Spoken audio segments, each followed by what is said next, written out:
As somebody who has obviously studied leadership and is still studying leadership and has been in leadership, why do you think, or is it important to study? I would assume that you would say it is important to study leadership. Why is it important to study leadership in the first place? Well, yeah, I do think it's important to study it, and this was one of the things that I've been pondering a little bit. Is because we say things like, "Well, yeah, it's important," and then when we're challenging ourselves, why is it important? It becomes a little bit more difficult to wrap my mind around. And what I came up with, at least what I feel comfortable with at the moment, is that we're social creatures. We like to have community. The vast majority of human beings on the planet like to have some form of community. And every single time we have community, we have leaders and we have followers. We have those that will take a leadership role in organizing a party or a get together or setting an agenda or making sure that we have everything we need to be successful in whatever we're doing, putting together an outing or teaching us something. There's always those that are going to be in the leadership role, and they're not always the same person all the time. It may be, each person to their gifts, or there are always those people that are charismatic and gravitate to the front. But we have leaders and we have followers. And in order to be useful to the group as a mass, and not just self-serving for my ego, which is the antithesis of that authenticity. I can have my ego and feed it all day long with illusionary stuff, or I can actually try to be good at this and help folks. And there's a lot of different kinds of leadership. And we've studied most of them when you're talking about leaders, and there's good leaders and bad leaders. We look at Stalin, we look at Hitler, we look at Hirohito, and a number of these other folks that were not necessarily what we would consider good leaders. And then we gravitate towards servant leadership. That's kind of what our wheelhouse is. And in servant leadership, I think of it as nothing more than the role of the water boy. I get you what you need. You need this, and I'm going to get you Mm. what you need. It's humility in a Christian environment.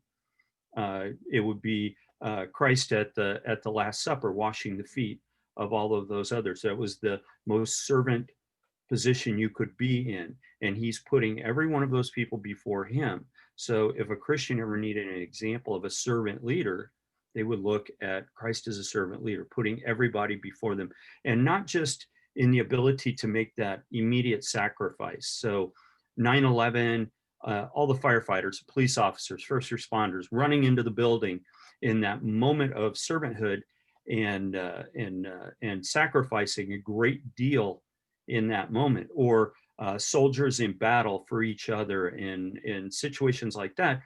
But in that every single day showing up and serving other people, the person that never misses a day at the food bank, putting trying to help folks out, the teacher that is spending their own money on supplies every single day, and they're not asking for a victory lap, and they're not asking for a curtain call, and they're not really even asking to be acknowledged, because they're not even going to get to see the products of their labor, the fruits of their labor. They're going to have to wait years and maybe never see it, but they have to trust that they're building a better foundation for a person to access and become more than they are and become more than that person is. I want the next generation of leaders to be better at it than I am, because I know how frustrating it is to be. I think the worst thing you can be is the best leader in a bad group, because you're subject to all those other bad leaders, and you know how bad it can get because you're the best of the Right. bunch. you know it sucks, and I would prefer that they not have to deal with better leaders, be better than I am, and serve people better, because then when I'm the follower and I'm in my servanthood, it makes it easier for me. It makes it more fulfilling for me. I can see where somebody is helping me grow, and that's important to me. What kind of leadership would you say is most prevalent in your field within paramedics and firefighters? Is it servant leadership? I Um, would say no. And part of it is tradition. One of the things in the fire service that we talk about, and west of the Mississippi, firefighters and EMS kind of go together. The fire service Hmm. and medical services are kind of one and the same, whereas you go east of the Mississippi, they're a little bit different. But out here in the fire service, we always talk about it as 150 years of tradition unimpeded by progress. And that doesn't mean that we don't have better equipment and better tactics than we had, even 20 years ago. But we tend to do the same things over and over again. We're very big on tradition. Firehouses look a lot like they did Right. 50 years ago. And, the uniforms have changed a little bit, but you can still recognize a firefighter by their uniform. And I think we get very embedded in that. We're very autocratic and dictatorial. Part of it's out of necessity, because when you're in a dynamic, austere environment, somebody needs to be in charge and somebody needs to make the decisions, and we don't have time to sit down and have a confab. We can't have a debate over it. We can't take a vote. We have to have somebody in charge who's going to call the shots, and their basis for doing that is going to be the level of education that they've gone to, the amount of training that they've gone to. When I'm in my wheelhouse, when we have a medical patient and I'm in charge of the medical patient, I'm in my wheelhouse as far as making decisions. And the people that are subordinate to me, we don't ask a lot of questions. Now, if they see something that looks like it's going to be dangerous that maybe I missed, they'll say something. But when we have to move quick, uh, that's how the decisions are made. Well, that's a very difficult switch, I think, to turn off and on. To go back and turn that switch off, go back to the fire station and say that we're going to have the web of inclusion now, or we're going to have transformational leadership. And that's probably not true.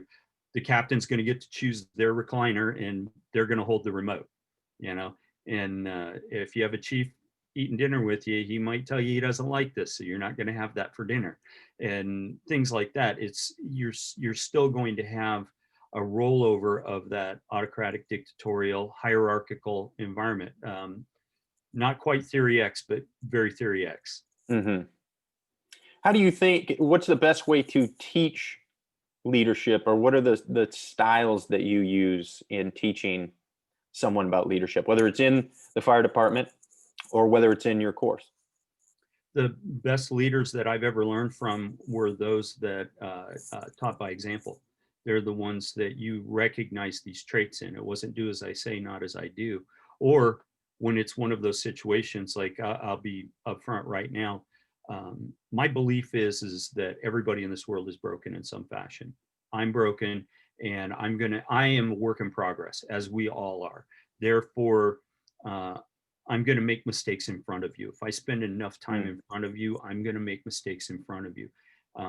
Just because, just know that I probably recognize that. And if I do, I'll own it and I'll try and work through it. But I am going to make mistakes and I am going to be broken. But as far as teaching, I try not to say, do it this way because you're going to get reward, or do it this way because this is the good thing that will happen.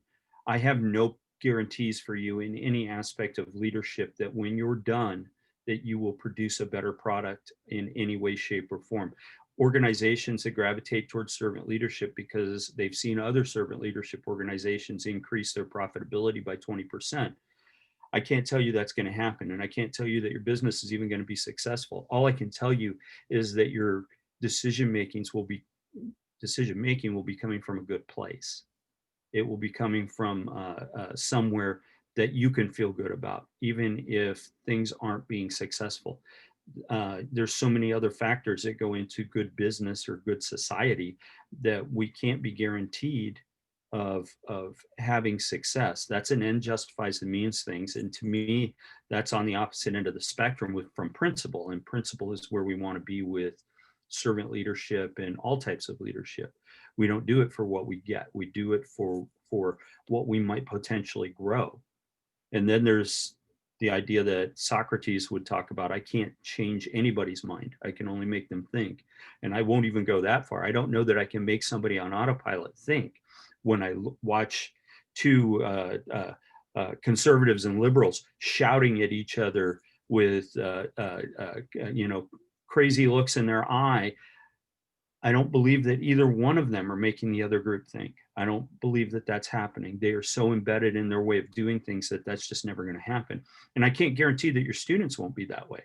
When they come into class, you're going to have, if your classes are anything like mine, you're going to have the 4 or 5 in a class of 20, the 4 or 5 overachievers that are calling you on the phone and talking to you 3 or 4 times a week and wanting more information, and sending you their assignments ahead of time so you can look at them and see what they look like and critique them. And they really want to do well. And then you're going to have that group of 10 or 12, 13 that are middle of the road. They're very mechanically driven. They are not interested in the philosophy of why they're doing it. They just want to master the mechanics so they can get through this course and get the piece of paper at the end of it. And then you're going to have the 3 or 4 that, despite your best efforts, they're not going to do well. They're going to come in not interested in succeeding. So, at least in that 10 to 12, they want to succeed in as much as their idea of success is getting a diploma.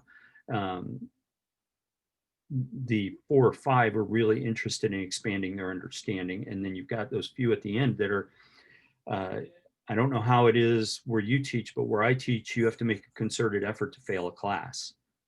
And, Yeah.